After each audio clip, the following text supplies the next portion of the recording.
Don't waste your time with Fairly Otter. As much as I would love to sit here and give you an in-depth review on the series, I'm just gonna go ahead and tell you that it isn't worth your time.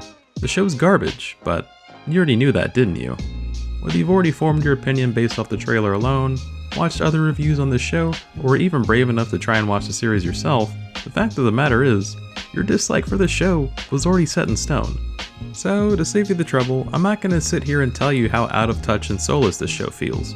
I'm not going to tell you how Timmy felt like nothing but a walking billboard for Princeton for the brief moments we saw him. I won't tell you that Timmy gave away his fairies to his cousin Viv, who has to share them with her stepbrother Roy, despite neither of them being in actual need of fairy godparents.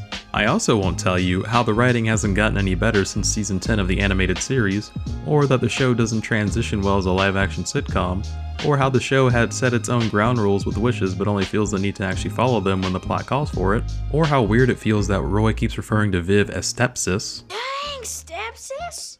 You look cool. New sister! I'm back from the hospital! Let's make this interesting, foolish stepsister of mine. You're the only cool-looking stepsis in the room. Sister Cake, let's go! Just call her by her actual name. It's not like you have any other siblings. In addition to that, what if I didn't tell you that their parents really love to dance? Hey guys, did you know they love dancing? Guess who likes to dance? I bet it's them. In case it wasn't clear, they really like dancing. I also won't tell you how it looks like Viv could be the biological daughter of her stepmom and Roy the son of his stepdad, or how the animation feels cheap and the views of animated characters drawn at different angles looks terrible, or how stiff all the animated characters feel, as if the animators were being held at gunpoint should they even add a single frame of fluidity to these characters. I won't tell you how this almost feels like a classic Disney sitcom but with absolutely none of the charm, or how Cosmo and Wanda feel pretty absent from the show, only really interacting with the kids just to move the plot forward, or how despite how bad the live-action movies already were, Nickelodeon somehow managed to make an even worse live-action animation hybrid. I won't tell you all that. And so, I repeat, don't waste your time with Fairly Otter. Why? Because it's Nickelodeon spin-offs and reboots like this that are the reason why I'm kind of getting tired of giving shows that feel objectively bad to me a chance. I gave Planet Sheen a chance. I did my best to be optimistic about Camp Coral. I tried to find the potential in The Patrick Show. And what did I get? Brand new shows on old IPs but with barely any new substance. And anything that felt remotely new was just completely uninteresting or felt like utter garbage. So sure, this is a little defeatist of me, but I've already accepted the fact of how terrible and cringe this reboot was going to be.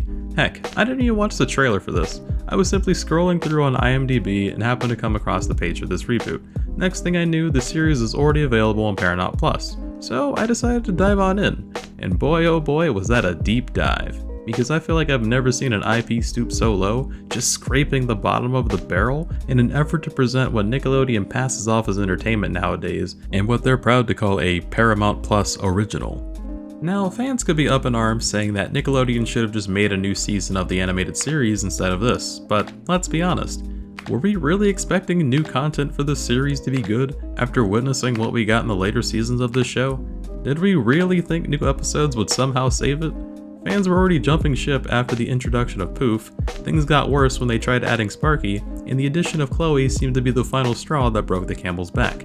At this point, the bar has been dropped so low you couldn't even use it to play Limbo with an ant. While this is a bit of a rant video, I should clarify, I'm not really ranting about this show specifically. This is more or less a rant on how we keep getting uninteresting reboots and spin-offs in place of new IPs that gain a lot of traction early on, but ultimately get cancelled because it didn't fit their audience. Apparently the only content their audience cares about are shows like Total Drama Rama, Camp Coral, Teen Titans Go, and whatever this mess of a cringe reboot is. And you know what? Maybe they're right. As much as I'd love to sit here and reminisce on how many good cartoons came out in my childhood and early teens, I have to realize that I may be getting older, but a network's demographic could always stay the same. As much as I would love to hold on to the memories of these shows that keep getting spun off and rebooted, I refuse to be a gatekeeper. If newer audiences are preferring Camp Coral and Teen Titans Go over early SpongeBob or OG Teen Titans, then who am I to tell them no? At some point, we have to accept that just because a new show is attached to an IP you used to love, doesn't mean it was made with you in mind. We can't always be the ones who set the standards for what direction these shows want to take. Just because your generation doesn't like the direction of a particular series, doesn't mean the next generation won't. Like for instance, I didn't know a single thing about the original She-Ra series, but in 2021 I finally got around to watching the Netflix reboot. And you know what? It was one of the best series I had watched that year. Was this reboot made with the original audience in mind? I would imagine yes to some degree, but as a member of that newer audience, I technically didn't care. Because I'm trying to enjoy what She-Ra is now, not what it was, not what it used to be. I would have been extremely disappointed had this reboot been completely dropped at any point before it got to its finale.